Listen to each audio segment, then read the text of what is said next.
Poor 6-year-old girl begs a paralyzed millionaire for food scraps to share with her sick mother. Playfully and unaware of her true intention, he says, "Make me walk again and the leftovers are yours, haha." Then, for the first time, he feels his legs. Before we get into it, if this video found you at the right moment, let me know with your favorite emoji. The cold October wind whistled through Emma Miller's thin cotton dress as she stood outside the grand Harrington estate.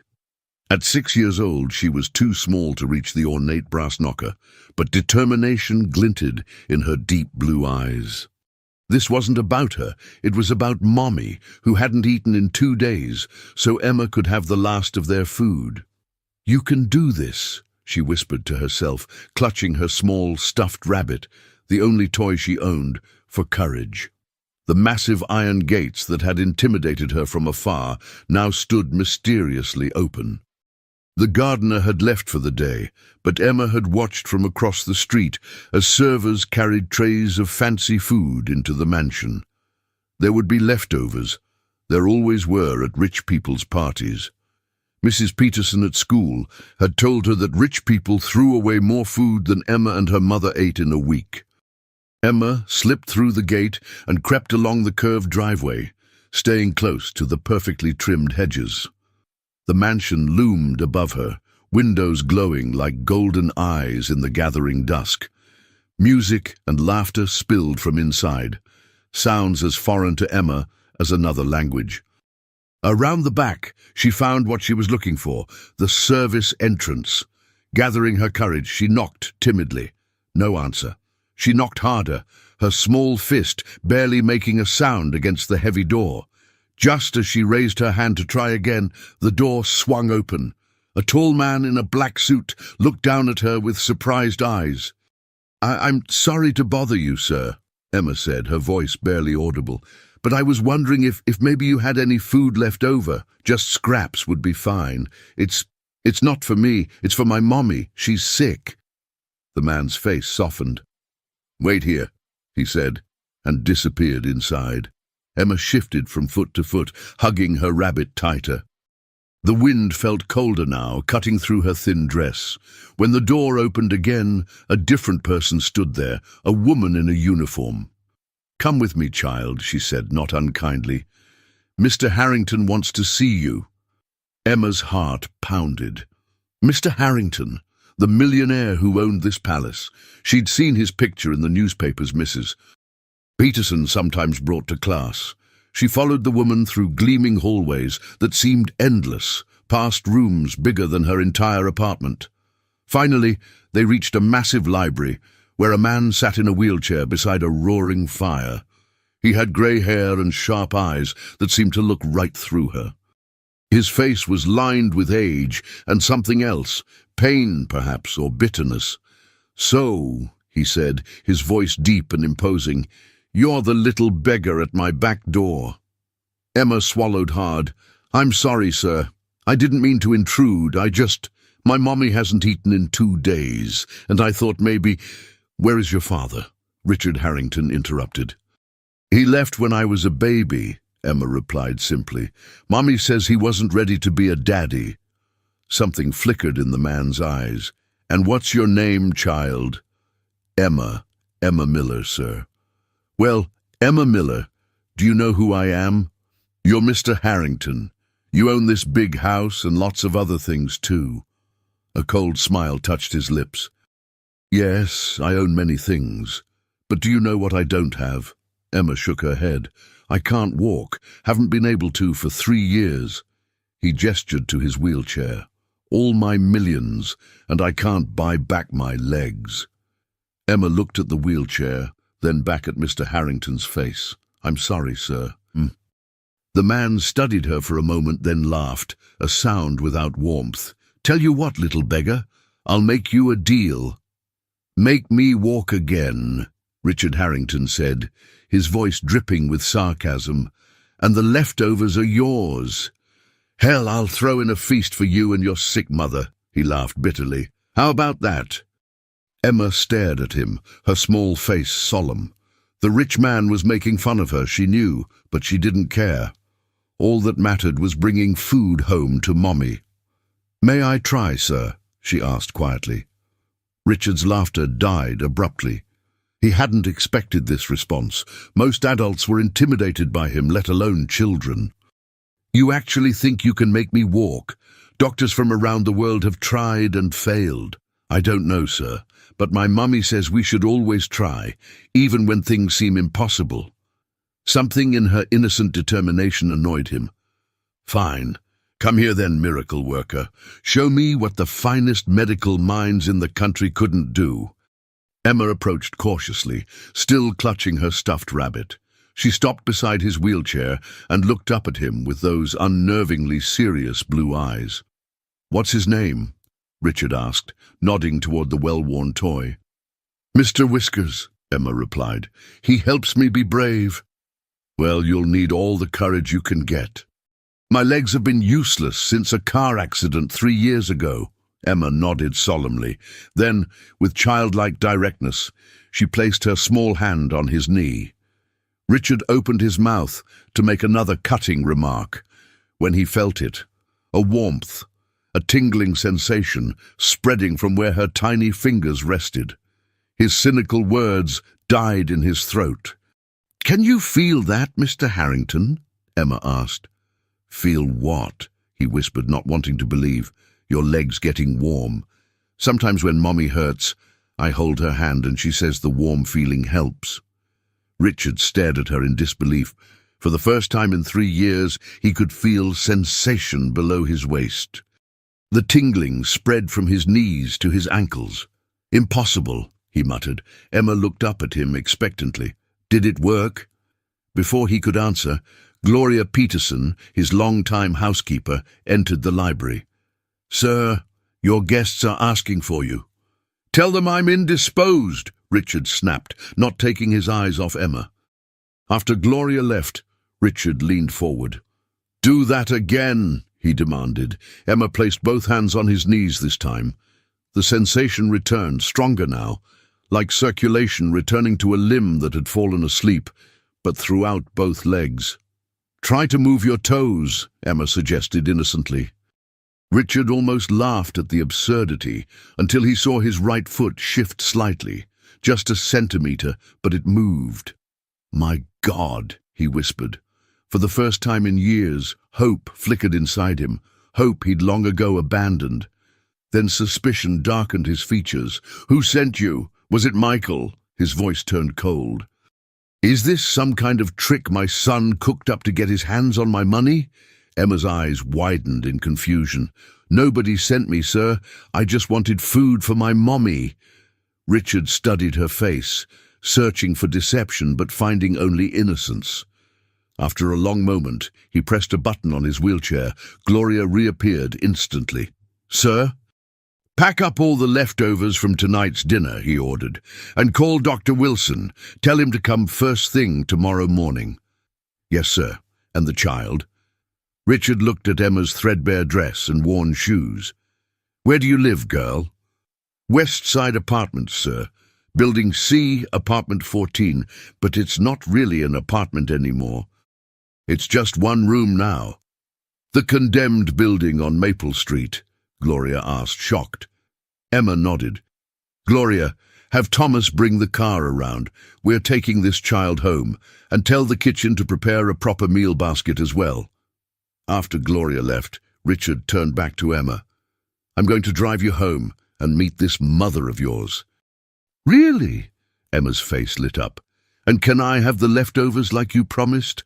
Child, if what just happened is real, you can have far more than leftovers." Sarah Miller's fingers trembled as she tried to thread the needle. The dim light from their single bulb made sewing nearly impossible, but the Andersons next door had promised $5 if she could mend their children's school uniforms by morning. $5 meant medicine for her persistent cough and maybe some bread and soup. She glanced at the cracked digital clock on the nightstand, 8:47 p.m. Emma should have been back from her friend Lily's house an hour ago. Sarah had hated sending her there at dinner time. It felt like begging, but Lily's mother had insisted after seeing how thin Emma had become. A knock at the door startled her. Heart racing, she set aside her sewing. No one ever visited them, especially not after dark. The neighborhood wasn't safe. "Who is it?" she called, her voice hoarse. "Mommy, it's me. I brought food." Sarah rushed to open the door, relief flooding through her. But her relief turned to shock when she saw not only Emma, but a well-dressed older man in a wheelchair and an elegant woman carrying several large bags. "Emma, what? Who?" she stammered. "This is Mr. Harrington, Mommy, and Miss Gloria. They brought us food."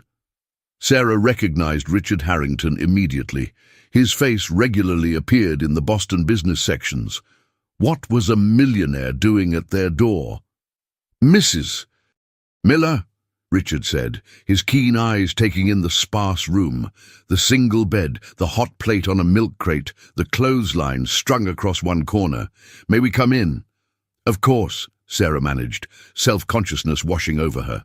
She smoothed her worn sweater and brushed a strand of brown hair from her face. "I'm sorry about the accommodations." "No apologies necessary," Richard replied as Gloria placed the bags on the small table.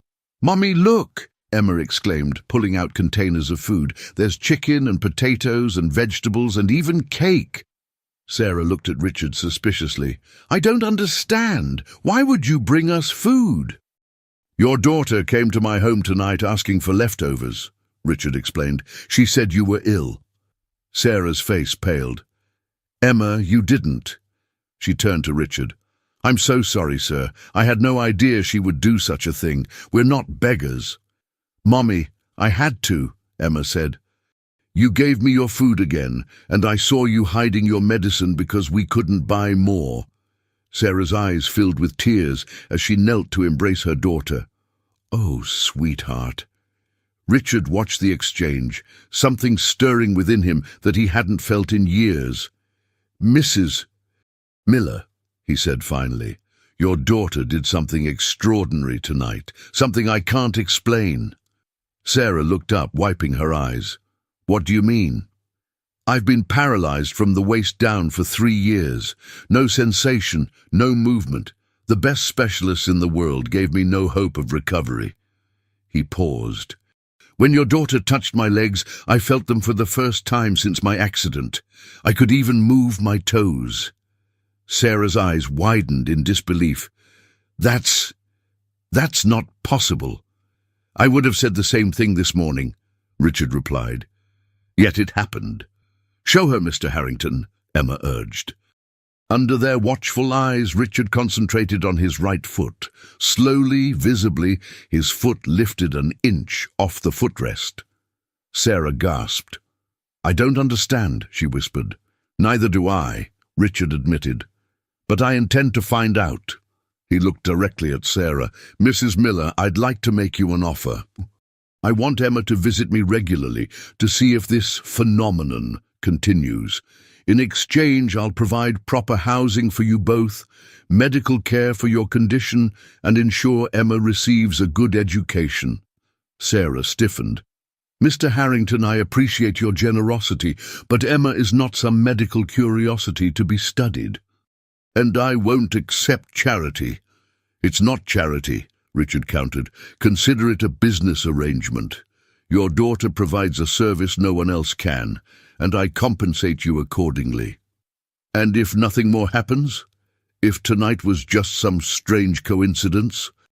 Then you'll still have better housing and health care, and I'll have satisfied my curiosity." Sarah coughed suddenly, a deep, rattling sound that seemed to come from her very core.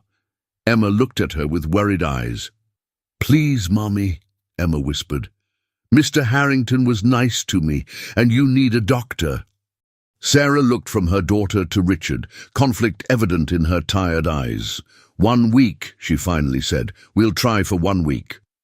Dr. Thomas Wilson had been Richard Harrington's physician for over 20 years. He'd guided him through heart palpitations, stress-induced ulcers, and finally the catastrophic spinal injury that had confined Richard to a wheelchair.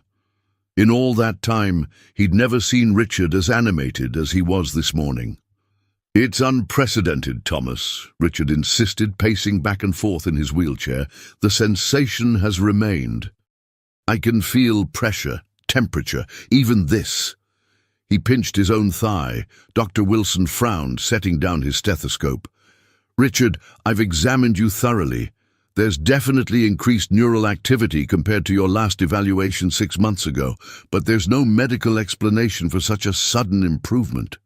No medical explanation, Richard repeated incredulously. Then how do you explain this?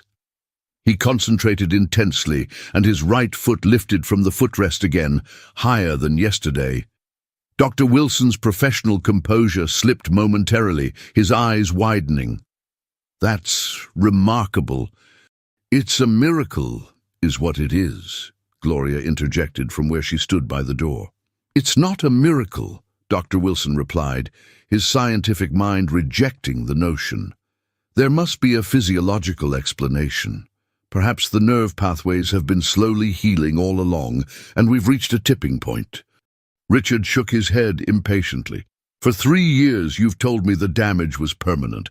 Then a 6-year-old girl touches my legs, and suddenly I'm regaining function. That's one hell of a coincidence. Speaking of this child, Dr. Wilson said, where is she now? Gloria is helping her mother get settled in the guest house, Richard replied. I've arranged for them to stay on the property temporarily. Dr. Wilson raised an eyebrow. That's unusually generous of you, Richard. Don't look at me like that, Thomas. This isn't charity, it's a business arrangement. A business arrangement with a 6-year-old. Dr. Wilson couldn't keep the skepticism from his voice. Before Richard could respond, there was a knock at the door. Gloria entered with Emma and her mother. Ah, perfect timing, Richard said. Dr. Wilson, meet Emma and Sarah Miller. Dr. Wilson observed them with professional interest. The mother was thin and pale, with the shadow of once beautiful features. She carried herself with dignity, despite her obvious exhaustion. The child was remarkably self-possessed for her age, with observant blue eyes that seemed to take in everything. Mrs. Miller, it's a pleasure, Dr. Wilson said, extending his hand. And you must be the famous Emma. Emma nodded solemnly. Are you going to help Mr. Harrington walk again? That's the goal, young lady, though I admit I'm somewhat at a loss as to how to proceed. Perhaps a demonstration, Richard suggested. Sarah looked uncertain. Emma, you don't have to do anything you don't want to. It's okay, Mommy, Emma replied. I want to help. She approached Richard's wheelchair without hesitation. Unlike most children who would have been intimidated by the formal medical setting, Emma seemed perfectly at ease.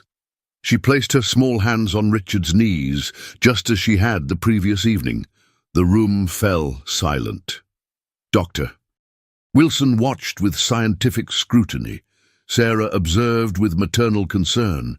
Gloria looked on with undisguised hope. I feel it, Richard whispered after a moment, the warmth spreading down to my feet. Dr. Wilson stepped closer, his skepticism fighting with the evidence before his eyes. Richard's legs, normally pale and slightly atrophied, had gained color. Using a reflex hammer, Dr. Wilson tapped below Richard's knee. To his astonishment, there was a visible response, slight but unmistakable. Incredible, he murmured. Try to stand, Mr. Harrington, Emma suggested. Emma, Sarah cautioned, Dr. Wilson should decide what's safe. But Richard was already releasing the brake on his wheelchair. Help me, Thomas, he commanded. Dr. Wilson hesitated, then positioned himself to support Richard.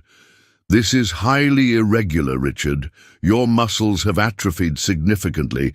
Even if neural function is returning, your strength, just do it, Richard snapped, with Dr. Wilson on one side and Gloria hurrying to support the other. Richard pushed himself upward.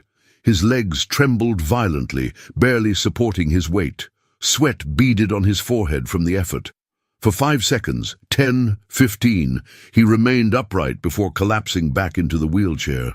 My God, Dr. Wilson breathed. Richard's face was transformed by exhilaration, despite his exhaustion. "It's real," he said, looking at Emma with wonder. "Whatever you're doing, it's real." The Harrington Estates guest house was larger than any home Sarah had ever lived in.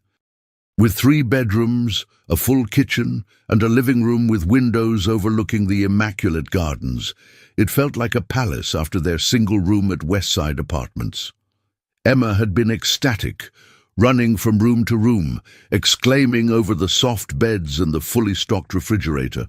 "Look, Mummy, a real bathtub, and it's so clean!"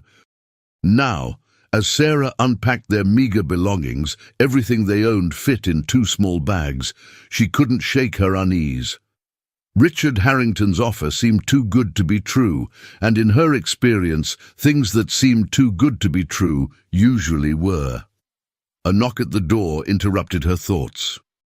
Gloria Peterson stood there with a garment bag and shopping boxes. "Mrs. Miller," Gloria said warmly, "I hope you're settling in comfortably." "Yes, thank you," Sarah replied. "It's very generous." "Mr. Harrington asked me to bring these for you and Emma." Gloria placed the packages on the sofa, some essentials to start with. "There are more clothes arriving tomorrow." Sarah felt her pride bristle. "That's very kind, but we can't accept—" "Mrs. Miller," Gloria interrupted gently. "May I speak frankly?" Sarah nodded cautiously. "I've worked for Mr. Harrington for nearly 20 years. I've never seen him like this, hopeful, energized. Whatever your daughter did, it's given him something he thought was lost forever." Gloria paused. "He's not a man accustomed to feeling indebted to anyone. Letting him help you is, in a way, helping him." Sarah considered this. "Has he always been so difficult?" Gloria smiled slightly. "Mr. Harrington built his fortune from nothing. He's brilliant, driven, and yes, often harsh. But he wasn't always the bitter man you met yesterday. The accident changed him." "What happened?" Gloria's expression darkened. 3 years ago, Richard was driving with his son Michael when another car ran a red light. Richard swerved to protect Michael and took the full impact himself. The spinal damage left him paralyzed. Michael walked away without a scratch. "His son must be very grateful," Sarah observed. "One would think," Gloria replied with a hint of sadness. "Michael and his father had a complicated relationship even before the accident. Afterward, Michael couldn't handle his father's bitterness. They barely speak now." Sarah absorbed this information, feeling her perspective on Richard shift slightly. "Mr. Harrington has scheduled another session with Emma tomorrow morning, if that's agreeable," Gloria continued. "Dr. Wilson will be present to monitor everything." "And if I say no?" Sarah asked. "Then that's your decision, Mr. Harrington would be disappointed, but he understands that Emma's welfare comes first." Gloria smiled at Sarah. "He's many things, but he's not a monster." After Gloria left, Sarah opened the packages. Inside were clothes in exactly the right sizes for both of them. Simple but high quality. There were also toiletries, books for Emma, and a smartphone with a note explaining it was programmed with all necessary contacts. Sarah sat on the edge of the sofa, overwhelmed. For 3 years since her husband abandoned them, she'd shouldered every burden alone. When her health began failing 6 months ago, the constant stress of survival had become almost unbearable. Now, suddenly, they had safe housing, food, and the promise of medical care. But at what cost? What if Richard's interest in Emma's apparent ability turned exploitative? What if this miracle faded, and with it Richard's generosity? The sound of Emma's laughter floated in from outside. Sarah moved to the window and saw her daughter in the garden, being shown a butterfly by the elderly gardener. Emma looked happier than she had in months. For now, Sarah decided, they would stay. She would remain vigilant, protect Emma's interests, and perhaps, just perhaps, allow herself to hope that this strange turn of events might lead somewhere good. Meanwhile, across the estate in the main house, Richard sat in his study reviewing medical files. not his own, but Sarah Miller's. Dr. Wilson had examined her that morning and confirmed what Richard had suspected. Sarah's persistent cough was actually early-stage pulmonary fibrosis, potentially treatable but requiring expensive medical intervention. Richard closed the file, his mind racing with possibilities. If Emma truly possessed some inexplicable healing ability, could it extend beyond his paralysis? Could she help her own mother? And if she could, what were the limits? What was the source of this power? Was it replicable, scalable, marketable? The businessman in him saw boundless opportunities.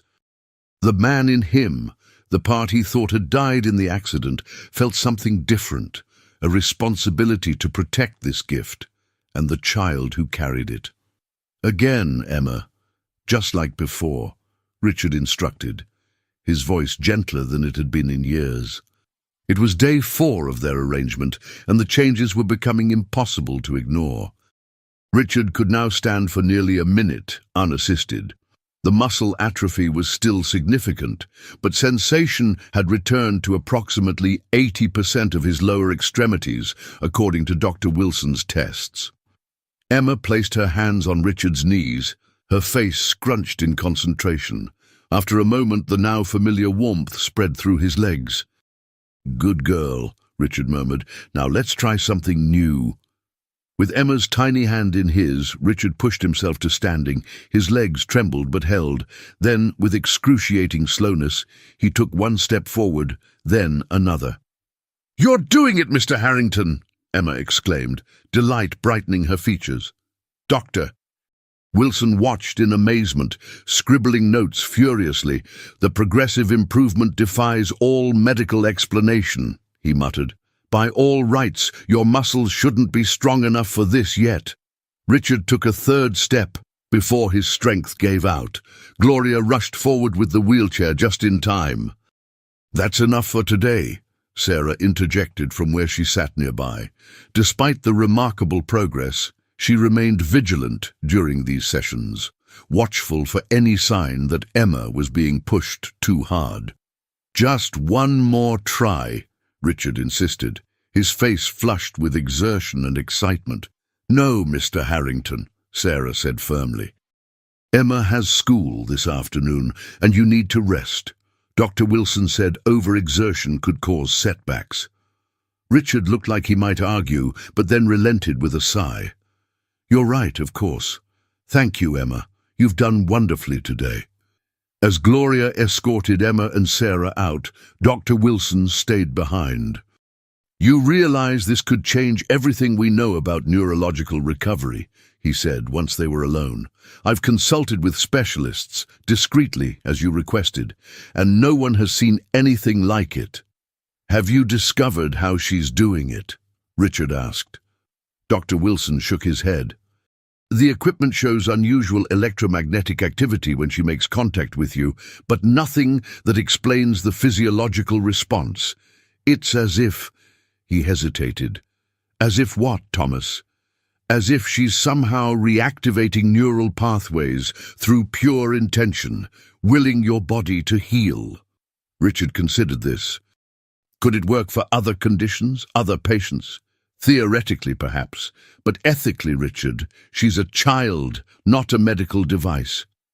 "I'm well aware," Richard replied sharply. "I have no intention of exploiting her, but if she possesses a gift that could help others—" He trailed off, thinking of Sarah's condition. "One step at a time," Dr. Wilson cautioned. "For now, let's focus on your recovery and monitoring Emma for any negative effects." After the doctor left, Richard wheeled himself to the window. From there, he could see Emma in the garden, teaching Mr. Whiskers, her stuffed rabbit, how to have a tea party with the gardener's granddaughter who had come to visit. How strange that his salvation should come in such a small package. In just 4 days, Emma had given him more hope than he'd felt in 3 years. And it wasn't just the physical improvement. Something else was changing too. The bitterness that had encased his heart since the accident was beginning to crack. Richard's phone rang, interrupting his thoughts. The screen displayed a name he hadn't seen in months. Michael. With a deep breath, Richard answered. Michael, this is unexpected. Hello, father, came his son's voice, formal and distant. I received a strange call from Dr. Wilson today, something about remarkable progress in your condition. Richard hesitated. He hadn't authorized Wilson to contact Michael. Thomas shouldn't have bothered you. So it's not true? You haven't regained any function? I didn't say that. Richard paused. There have been some developments. What kind of developments? Richard considered how to explain. The truth sounded absurd even to him, and Michael was nothing if not skeptical. It's complicated. If you're truly interested, you should come see for yourself. A long silence followed.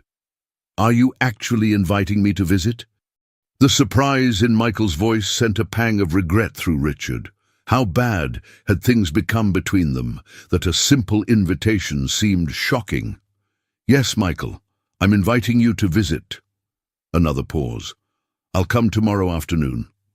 After they hung up, Richard sat in silence, emotions he'd long suppressed rising to the surface. His relationship with Michael had been strained even before the accident. Richard's demanding nature and impossibly high expectations had driven a wedge between them. After becoming paralyzed, Richard's bitterness had widened that gap into a chasm. Now, with the possibility of walking again, Richard found himself wanting to bridge that distance. Perhaps Emma's healing touch extended beyond the physical. The thought of Michael meeting Emma suddenly made Richard uneasy. His son was shrewd, suspicious of anything that seemed too good to be true. Would he see Emma as Richard did now, a miraculous child with a pure heart? Or would he see what Richard himself might have seen just a week ago, an opportunity to exploit? Richard reached for his phone again, this time dialing his lawyer. There were preparations to make, protections to put in place, for Emma, for Sarah, and perhaps even for himself. Michael Harrington parked his silver Mercedes at the end of the long driveway, staring up at his childhood home with mixed emotions. At 32, he had built his own life away from his father's shadow, a modest investment firm that was finally gaining traction after years of struggle. He hadn't visited the estate in nearly 8 months, not since the disastrous Christmas dinner when Richard had accused him of waiting for his inheritance like a vulture circling a dying man. The bitter words still stung, but curiosity about his father's supposed improvement had drawn him back. That and Dr. Wilson's concerned phone call, suggesting he intervene before things got out of hand. As Michael approached the front door, he noticed unfamiliar laughter coming from the garden, a child's voice, high and clear. Following the sound, he rounded the corner of the house to find an extraordinary sight. His father, standing shakily between parallel bars installed on the terrace, taking halting steps while a small girl clapped encouragingly. Michael froze, unable to process what he was seeing. Richard Harrington, the man doctors had unanimously declared would never walk again, was upright and moving. "That's it, Mr. Harrington," the child exclaimed. "3 more steps." Richard's face was contorted with effort, sweat darkening his shirt, but there was something else there too, a determination Michael hadn't seen since before the accident. "Father!" Michael called, stepping into view. Richard looked up, momentarily losing his concentration. His legs buckled, and he grabbed the bars to prevent a fall. "Michael!" Richard acknowledged, breathing heavily. "You're early." Apparently. Michael approached cautiously, eyes darting between his father and the little girl. "Doctor." Wilson mentioned improvement, but this. "Emma, this is my son, Michael," Richard said, lowering himself into the wheelchair positioned at the end of the bars. "Michael, meet Emma Miller." The child smiled politely. "Hello, Mr. Michael." Michael nodded absently, still processing the scene. "Father, could we speak privately?" "Emma, would you mind finding Gloria? Tell her Michael has arrived and ask if she could bring some refreshments to the study, Richard requested. Once Emma had skipped away, Michael turned to his father. What exactly is going on? Who is that child and how are you? He gestured to the parallel bars. Doing this. It's complicated, Richard replied, wheeling himself toward the house. Come inside. In the wood-paneled study, Richard poured himself a scotch, his first in 3 years. The ability to reach the crystal decanter himself, a small victory. Start talking, Michael demanded, declining a drink with a wave of his hand. Richard explained the events of the past week, watching his son's expression shift from skepticism to disbelief. You expect me to believe a 6-year-old girl has magical healing powers, Michael finally said. Father, this is absurd. Whatever improvement you're experiencing has a medical explanation. I thought the same thing, Richard admitted. I've had Dr. Wilson run every test imaginable. There's no medical explanation for the rate of my recovery. So you've moved this child and her mother into your home based on, what, a coincidence? A parlor trick? Richard's eyes narrowed. I've provided them with proper housing and care, which they desperately needed. In exchange, Emma is helping me walk again. It's a mutually beneficial arrangement. And I suppose you've had this arrangement properly documented. Legal guardianship established, compensation formalized. Michael's tone was sharp, professional, the lawyer in him emerging. Not yet, but I've spoken with Bernard about setting up a trust for Emma's education and... For God's sake, Father, Michael interrupted. Do you hear yourself? You've invited complete strangers into your home, given them access to everything, based on some inexplicable phenomenon that defies medical science. Have you considered that this might be an elaborate con? Richard's face hardened. You think I haven't considered that? I've had them thoroughly investigated. Sarah Miller is exactly who she claims to be, a widowed seamstress with mounting medical bills and a daughter she's struggling to support. And this miraculous ability, you don't find the timing suspicious. Just when they're most desperate, the child develops healing powers. Before Richard could respond, there was a knock at the door. Gloria entered with a tray, followed by Emma carrying a small plate of cookies with intense concentration. I helped make these, Emma announced proudly, setting the plate down carefully. Thank you, Emma, Richard said warmly, his harsh expression softening instantly. Michael watched the interaction with narrowed eyes. The transformation in his father was jarring, from the bitter, isolated man of the past 3 years to this almost grandfatherly figure. After Gloria and Emma left, Michael leaned forward. I want to speak with Dr. Wilson directly, and I want to see these tests you mentioned. You think I'm being deceived, Richard stated flatly. I think you want to believe so badly that you're not asking the right questions, Michael countered. What do we actually know about this child? What's the scientific basis for what's happening? And most importantly, what do they want from you in the long run? Richard's jaw tightened. What Emma wants is food for her mother. What Sarah wants is medical care and safety for her daughter. Not everyone has an agenda, Michael. Everyone has an agenda, Father. You taught me that. A heavy silence fell between them, decades of tension condensed into a single moment. Stay for dinner, Richard finally said. Observe. Ask your questions. Then judge for yourself. Michael hesitated, then nodded. Fine. But I'm not promising to approve of whatever this is. I'm not asking for your approval, Richard replied coolly. I'm asking for an open mind, something I should have offered you more often. The unexpected admission caught Michael off guard.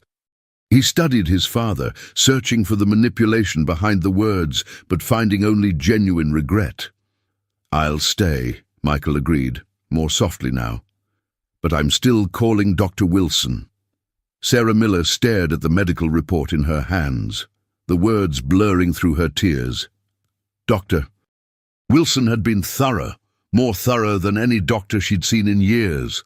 The diagnosis confirmed what she'd long suspected but couldn't afford to have treated: pulmonary fibrosis, advancing faster than typical cases. "The good news," Dr. Wilson had explained gently, "is that we've caught it before catastrophic deterioration. With proper treatment, we can slow the progression significantly." Proper treatment. The word seemed like a cruel joke after years of choosing between medicine and food, between her health and Emma's needs. A soft knock interrupted her thoughts. Sarah hastily wiped her eyes before opening the door to find Richard Harrington there, seated in his wheelchair despite his improving mobility. "Mrs. Miller," he said formally. "May I come in?" Sarah stepped back, allowing him to enter the guest house. "Dr. Wilson spoke with you?" she guessed, noting his grave expression. "He did," Richard confirmed. "I hope you don't mind. I asked him to be candid about your condition." "It's your right," Sarah replied. "You're paying for the examination." Richard frowned slightly. "This isn't about payment or obligation, Mrs. Miller. I'm concerned about you and about Emma." Sarah sank onto the sofa, suddenly exhausted. "How much time did he tell you I have?" "With aggressive treatment, several years, perhaps more." Richard wheeled closer. "I'd like to ensure you receive that treatment." "Why?" Sarah asked bluntly. "You've already been more than generous. You owe us nothing." Richard was silent for a moment. "Perhaps I feel I owe Emma everything." "Because she's helping you walk?" "Because she reminded me what it means to be human," Richard corrected. "Before Emma, I was merely existing. Now I'm living again. That's worth more than any treatment I could fund."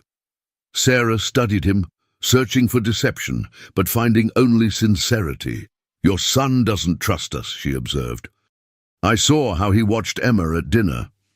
"Michael is protective," Richard acknowledged, "and skeptical by nature. His mother was the same way." "Was?" "Cancer, 12 years ago." Richard's eyes grew distant. "Michael was 20 then, old enough to understand, but young enough to still need his mother desperately." Sarah nodded, recognizing the shared pain of loss. "Emma's father left when I was 7 months pregnant. Said he wasn't ready for the responsibility." She gave a humorless laugh, as if I was. An understanding passed between them, two people who had faced life's hardest blows and kept moving forward. "Mrs. Miller, Sarah," Richard said, using her first name tentatively, "I have a proposal I'd like you to consider." Before he could continue, the door flew open and Emma rushed in, her face flushed with excitement. "Mommy, I saw a real fox in the garden. Mr. Thomas says they live in the woods behind the big house." Sarah forced a smile. "That's wonderful, sweetheart." Emma stopped, her extraordinary perceptiveness catching the tension in the room. "Are you okay, Mommy? You look sad." "I'm just tired, baby," Sarah assured her. Emma looked from her mother to Richard, her expression suddenly serious beyond her years. "Is Mommy sick again?" "Me?" Richard and Sarah exchanged glances, silently debating how much to reveal. "Your mother needs some special medicine," Richard explained carefully, "but Dr. Wilson is going to help her get better." Emma approached her mother, climbing onto the sofa beside her. "I can help too," she said with absolute certainty, "like I'm helping Mr. Harrington." Sarah stroked her daughter's hair. "Oh, sweetheart, it's different. Mr. Harrington had an injury. Mommy's sickness is inside, in my lungs." "I can still try," Emma insisted. Before either adult could respond, she placed her small hands on Sarah's chest, her face scrunched in concentration, the same expression she wore when working with Richard. Sarah began to gently move Emma's hands away, but Richard shook his head slightly. "Let her try," his eyes seemed to say. For a long moment, the room was silent, except for the ticking of the clock on the mantel. Emma's eyes were closed tight, her breathing slow and deliberate. Sarah felt nothing at first, then a subtle warmth spreading through her chest, different from the fever heat of infection, more like sunlight penetrating deep tissues. The constant ache that had become her companion eased slightly. "I feel something," she whispered, surprise evident in her voice. Emma opened her eyes, looking up at her mother hopefully. "Did it help?" "I'm not sure, sweetie," Sarah answered honestly. She took a deep breath and realized with shock that she didn't need to cough. For the first time in months, her lungs expanded fully without protest. Richard watched intently. "Sarah?" "The tightness," she said wonderingly. "It's less, not gone, but less." Emma beamed. "See, I told you I could help." Richard's expression shifted from concern to fascination. "Emma, how do you know what to do? How do you make the healing happen?" Emma shrugged, the question too complex for her 6-year-old understanding. "I just think about making the hurt go away, and then I feel warm inside, and the warmth goes through my hands." "Have you always been able to do this?" Sarah asked gently. Emma thought for a moment. "I think so. I used to make your headaches better, remember? When I'd put my hands on your head and you'd fall asleep." Sarah's eyes widened. It was true. Emma had a habit of helping when Sarah had migraines, placing her tiny hands on her mother's temples. Sarah had always assumed it was the comfort of her daughter's touch that soothed her, never considering that something more might be happening. "Dr. Wilson should examine you again," Richard suggested, "tomorrow if you're willing, to see if there's any measurable change." Sarah nodded, still processing the implications. If Emma truly had this ability, if she could heal not just external injuries but internal disease, the possibilities were staggering and terrifying. "Mr. Harrington," she said slowly, "if Emma can do what we think she can, people will want to use her." Richard's face grew grave. "I know. That's what I came to discuss with you. We need to protect her, not just her welfare, but her gift. And to do that, I think we need to understand it better." "It started as a tingling," Richard explained to Dr. Wilson, demonstrating by flexing his feet. "Then warmth, then actual sensation.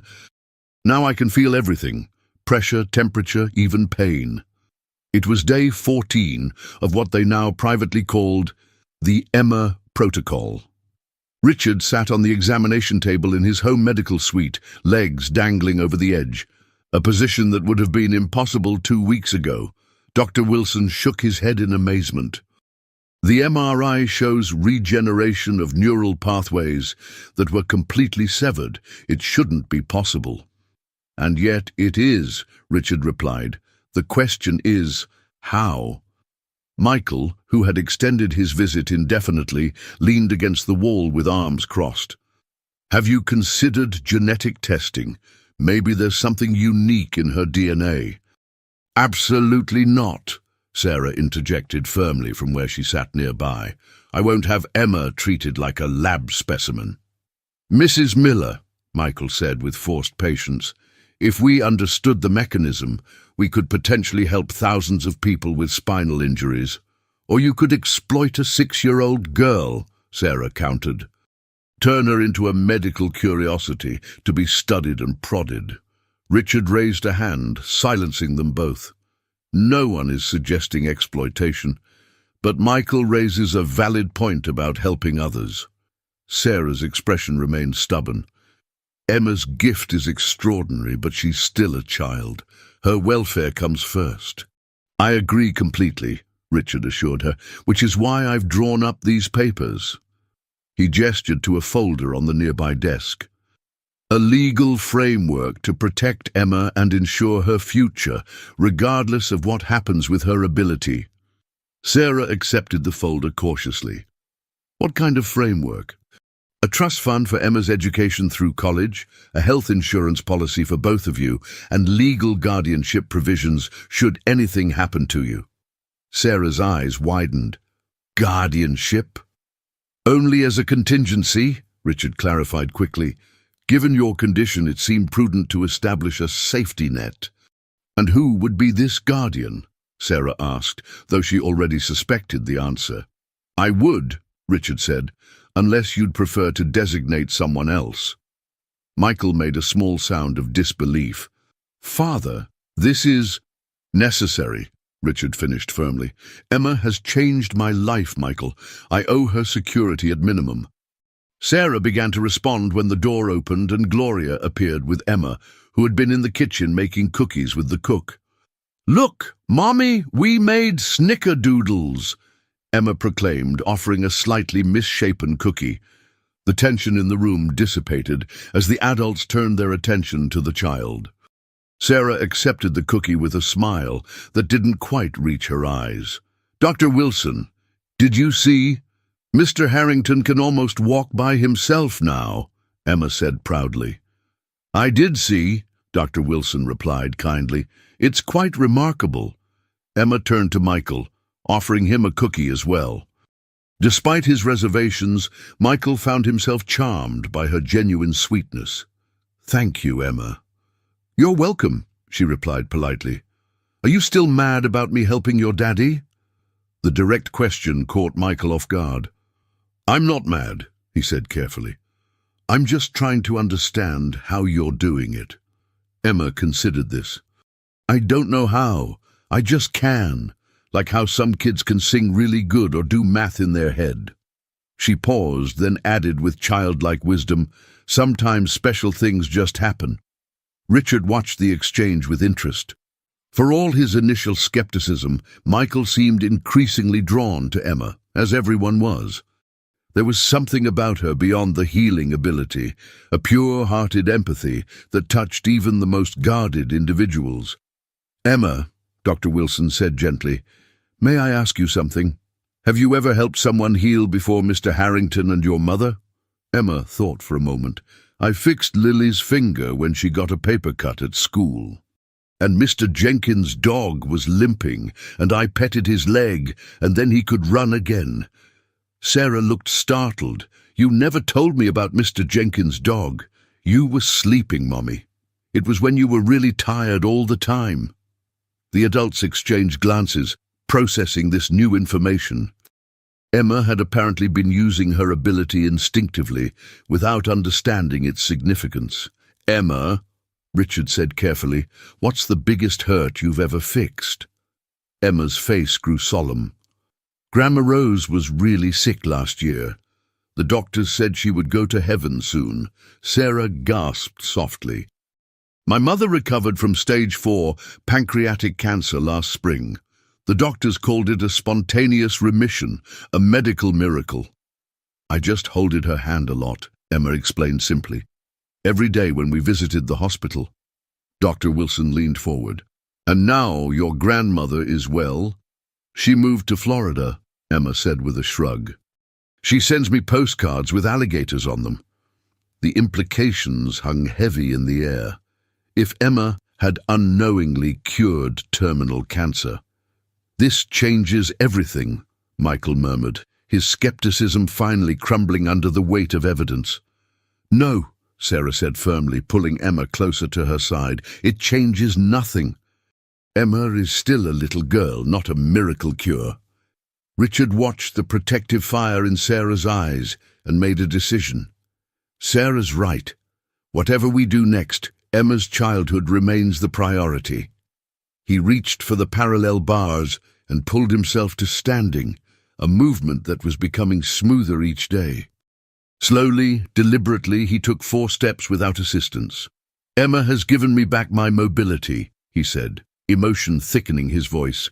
"I won't repay that gift by taking away her chance to be a normal child." Michael Harrington sat across from Janet Rhodes, his father's longtime publicist, in a downtown coffee shop far from the estate. The busy atmosphere ensured their conversation wouldn't be overheard. "You're sure about this?" Janet asked, reviewing the documents he'd provided. "It sounds implausible." "I've seen it with my own eyes," Michael replied. "My father is walking again, actually walking, after 3 years of paralysis. The medical community declared it impossible." Janet whistled softly. "And this child is responsible. Through what? Touch healing? Something like that." Michael sipped his coffee. "The point is, it's real and it works. The potential applications are limitless." So why come to me instead of going public through official channels? Why not medical journals, clinical trials? Michael leaned forward. Because my father is being overprotective. He's formed an emotional attachment to the girl and her mother. He's refusing to consider the broader implications. Janet studied him shrewdly. And you disagree with this approach.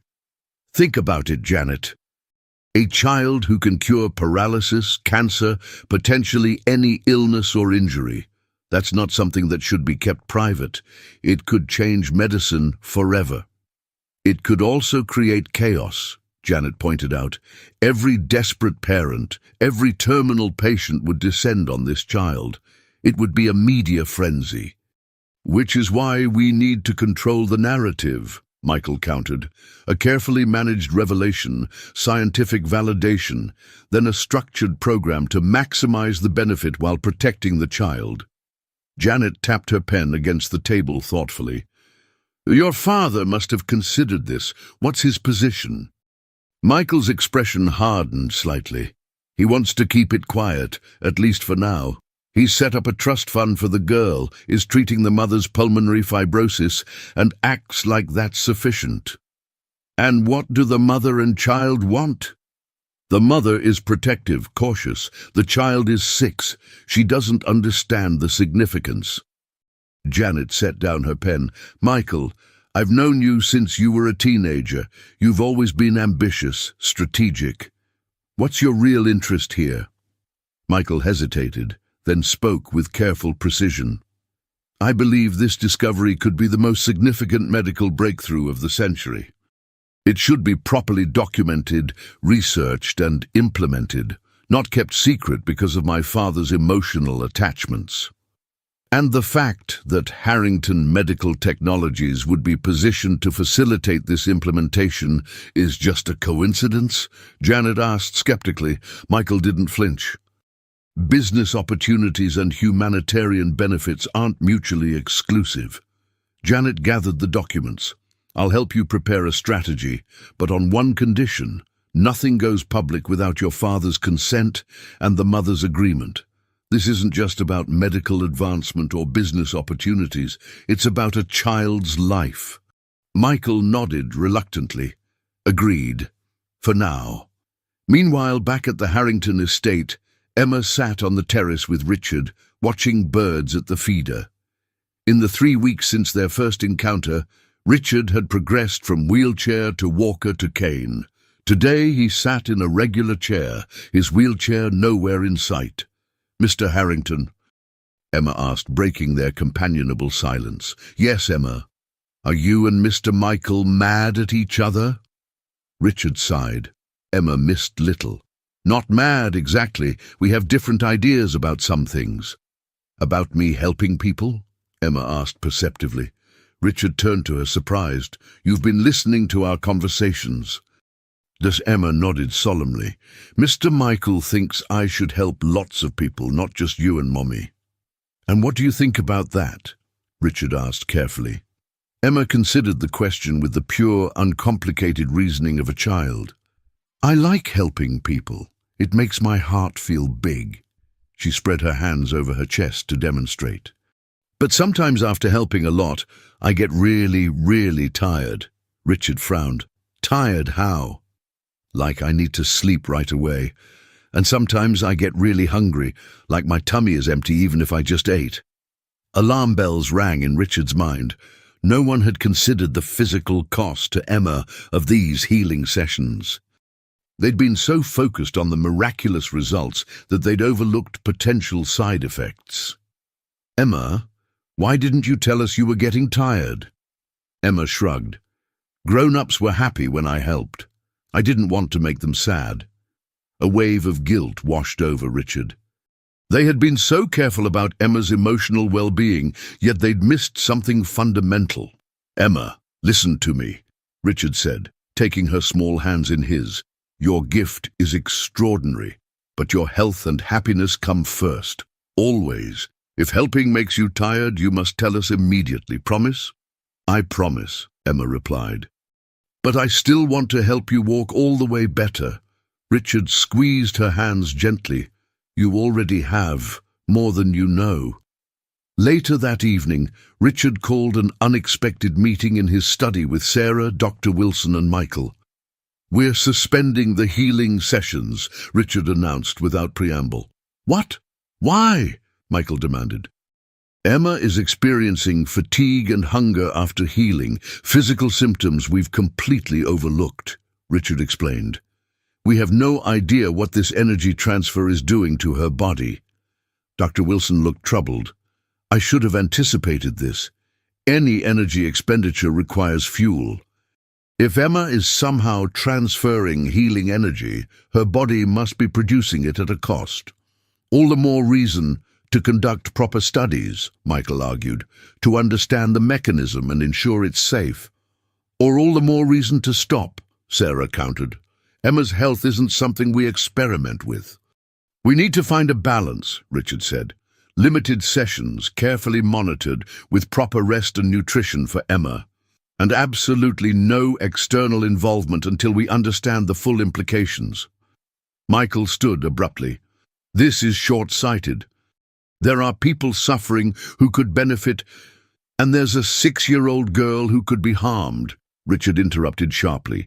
My decision is final, Michael. After Michael stormed out, Dr. Wilson quietly suggested monitoring Emma's glucose levels and vital signs before and after healing sessions to better understand the physical demands. A reasonable compromise, Richard agreed, looking to Sarah for approval. She nodded reluctantly. But at the first sign of anything concerning, we stop completely. None of them noticed Gloria standing just outside the partially open door, or Michael speaking urgently into his phone as he strode away down the hall. Sarah woke to the sound of voices, urgent, agitated voices, coming from downstairs. Glancing at the clock, 5:47 a.m., she pulled on her robe and checked Emma's room. Her daughter slept peacefully, Mr. Whiskers clutched tightly against her chest. Following the voices, Sarah found Richard and Michael in a heated confrontation in the kitchen, with Gloria hovering nervously nearby. How could you do this without consulting me? Richard demanded, brandishing a tablet displaying a news website. The headline made Sarah's blood run cold. Miracle child, millionaire's secret cure. It wasn't supposed to go public yet, Michael was saying defensively. Janet was just preparing a strategy, which included leaking information to test public reaction. Richard's voice was ice. Don't insult my intelligence, Michael. I know how these things work. Sarah snatched the tablet, scanning the article with growing horror. There were no names or photographs, but the details were specific enough. A wealthy Boston businessman recovering from paralysis thanks to a child with unexplained healing abilities. What have you done? Sarah whispered, looking at Michael with dawning comprehension. Michael straightened, defensive but unapologetic. What needed to be done? This discovery is too important to keep hidden. It wasn't your decision to make, Richard said. Emma is not your child. Her ability is not your property. No, it's not, Michael agreed. It belongs to humanity. Think of the suffering that could be alleviated. At what cost? Sarah interrupted, her voice rising. My daughter's childhood? Her safety? Her health? With proper management, Michael began. Management? Sarah echoed incredulously. She's a 6-year-old girl, not a medical device to be managed. Richard placed a steadying hand on Sarah's shoulder before turning back to Michael. How much does this source know? Who else have you told? Before Michael could answer, the house phone rang. Gloria answered it, her expression growing increasingly alarmed. Sir, she said after hanging up, that was security. There are reporters at the gate. 3 news vans so far. Richard's face darkened. Get Dr. Wilson here immediately, then call Bernard and have him prepare the helicopter. We need to move Sarah and Emma somewhere safe.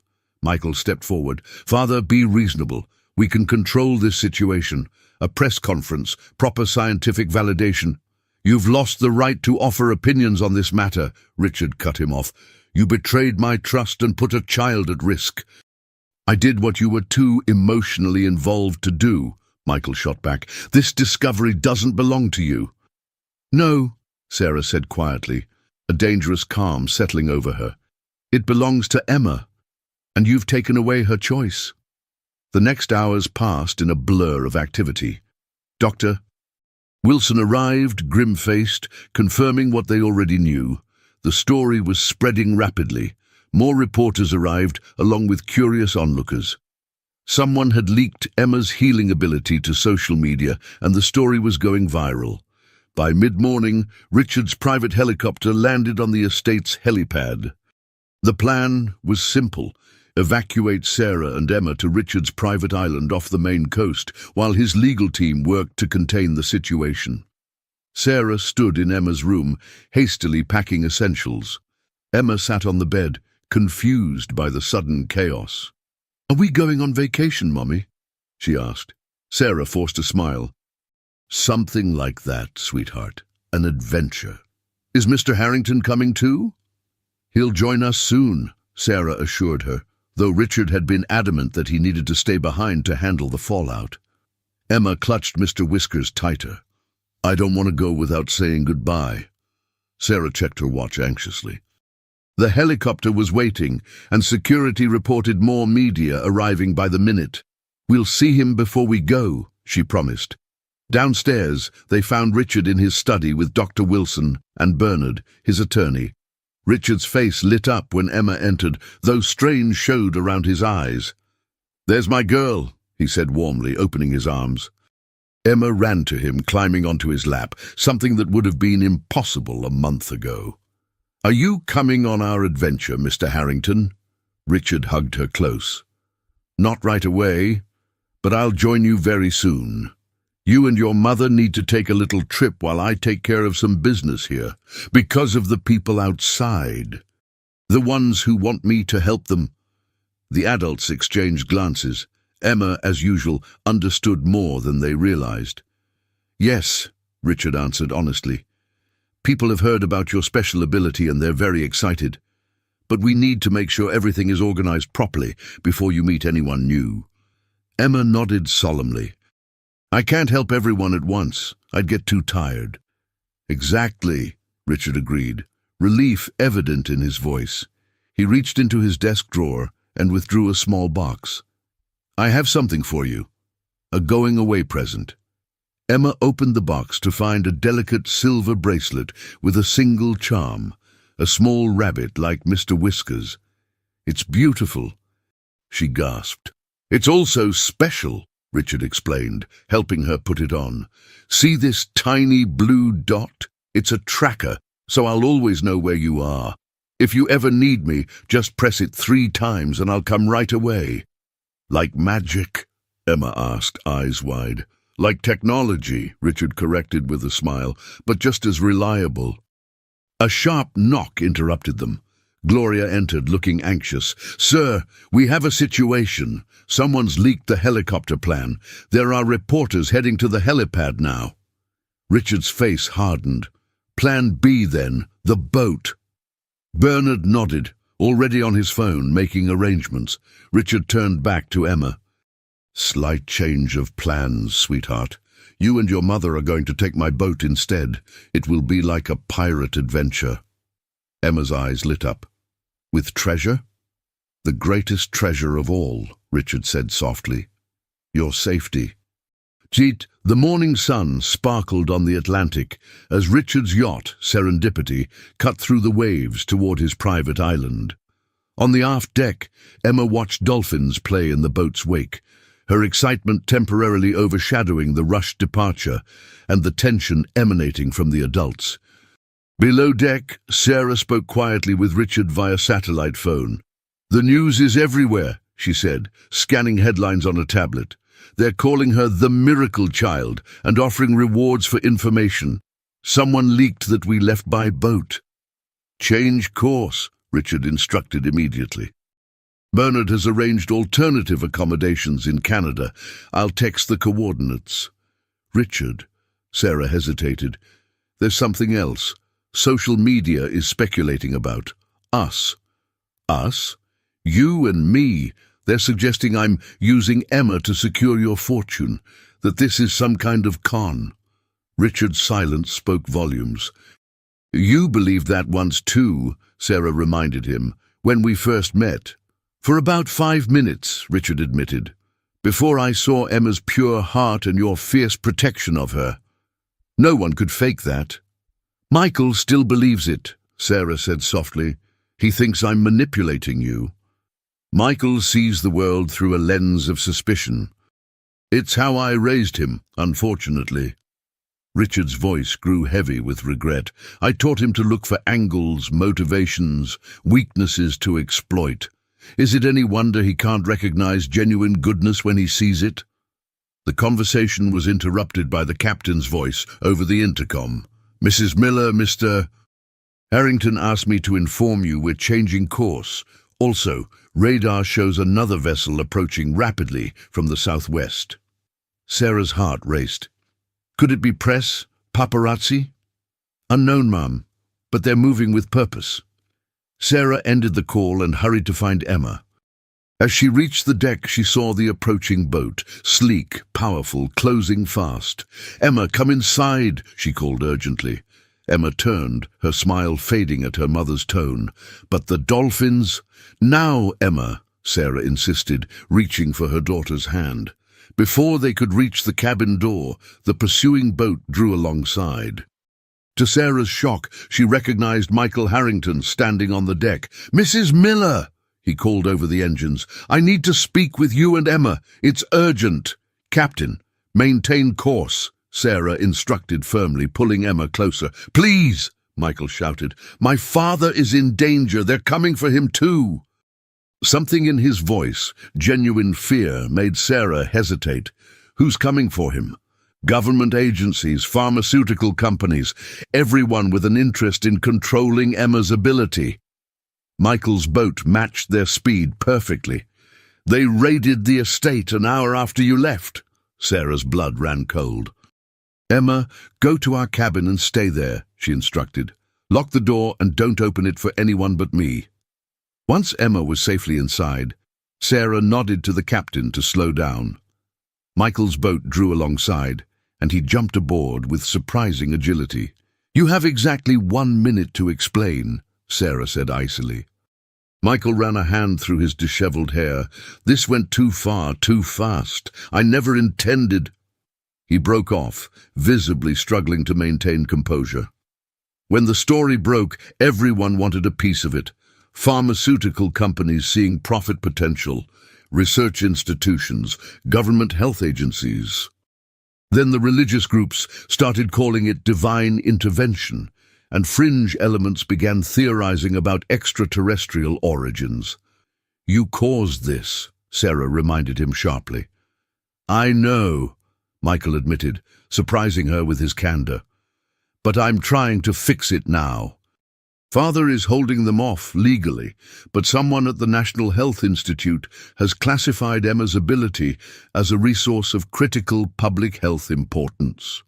They're seeking an emergency court order to compel her participation in studies. Sarah felt the blood drain from her face. They can't do that. She's a child. They're arguing that the potential to save millions of lives outweighs individual rights. Michael's expression was grim. Father is fighting it, but it won't hold for long. We need to get Emma somewhere beyond their reach until we can establish legal protections. And why should I trust you now? Sarah demanded. After what you did? Michael met her eyes directly. Because despite our differences, we both want to protect Emma. And because my father asked me to help you. He pulled out his phone, showing a text from Richard. Find them. Keep them safe. Make this right. Before Sarah could respond, Emma's scream pierced the air. Sarah bolted for the cabin, Michael close behind. They found Emma pressed against the cabin wall, eyes wide with terror. Mommy! Mr. Harrington is hurt. I saw it! Sarah knelt beside her. What do you mean you saw it? In my head! Emma cried, tapping her temple frantically. He fell down, and there are bad men in his house, and he's calling for me. She thrust out her wrist, showing the bracelet. "It got hot, Mommy. It's the signal." Michael grabbed Emma's wrist, examining the bracelet. "The tracker. It has a panic function. It would only activate if Father were in serious danger. We have to go back." Emma insisted, tears streaming down her face. "He needs me." Sarah looked at Michael, seeing her own fear reflected in his eyes. "Could this be a trap, to draw us back?" "Possibly," Michael admitted. "But if my father is truly in danger—" Sarah made a swift decision. "We go back, but not directly to the estate. We need somewhere secure to assess the situation." Michael nodded. "I have a cabin in the woods nearby, completely off-grid. Father and I are the only ones who know about it." "Mommy, hurry," Emma pleaded. "Mr. Harrington is getting colder." The journey back was tense, with Emma growing increasingly agitated. "I can feel him, Mommy," she kept saying. "He's slipping away." When they finally reached the secluded cabin, Michael immediately established secure communications with his father's security team. The news was grim. Richard had suffered a massive stroke shortly after Sarah and Emma's departure. He was alive but unresponsive in the hospital, under guard from both his own security and government agents.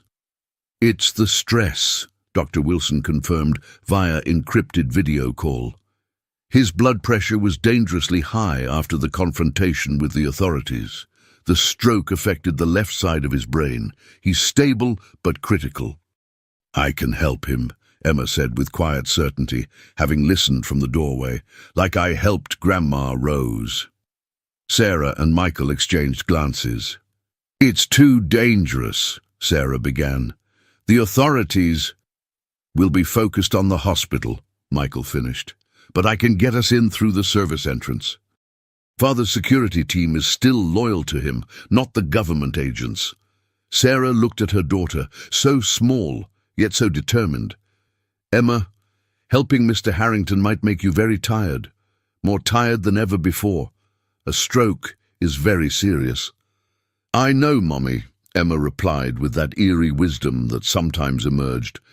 "But he saved us when we were hungry. Now I need to save him."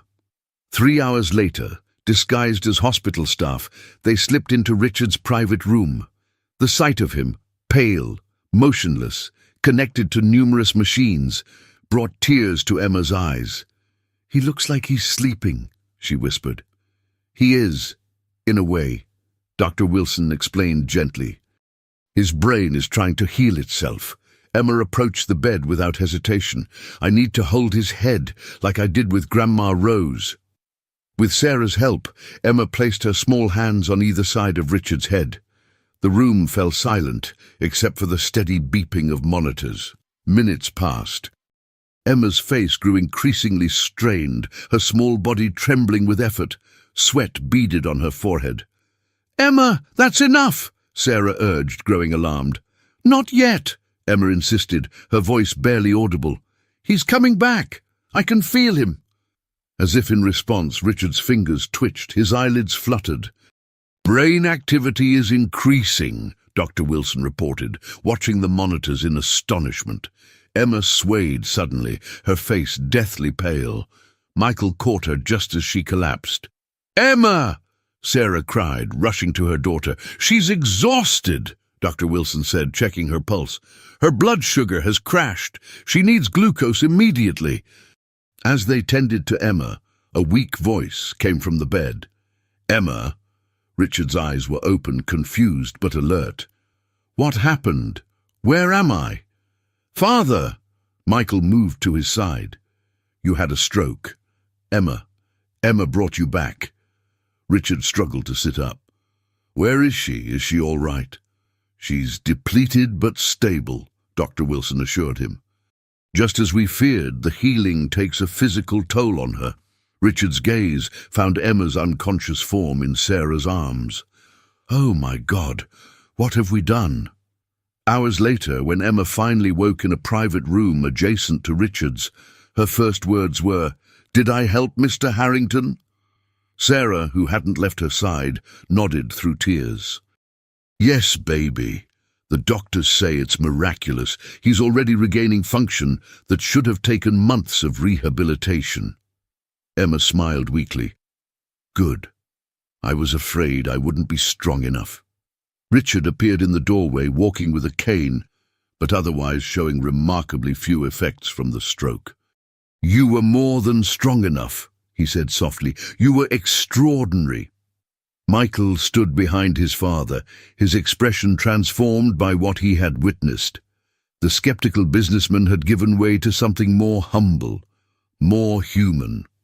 Emma, Richard continued, approaching her bed, what you did for me, both times, I can never repay. But I can promise you this, your gift will remain yours to share as you choose, when you choose. No one will force you to use it. No one will study you without your permission. I will use every resource I have to ensure that. We both will, Michael added quietly. I was wrong, Emma. I'm so sorry. Emma looked between them, then at her mother. I just want to help people, she said simply, but not all at once, and not if it makes people fight. Sarah stroked her daughter's hair.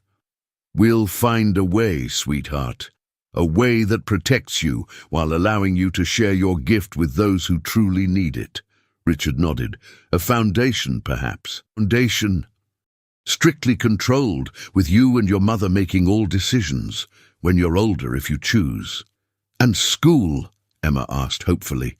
Can I still go to regular school? Of course, Sarah promised.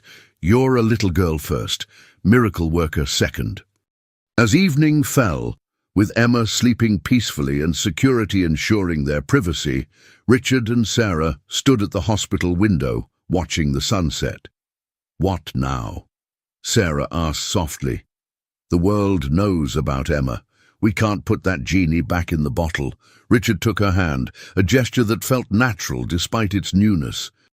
Now we protect her, guide her, and give her as normal a childhood as possible. Together.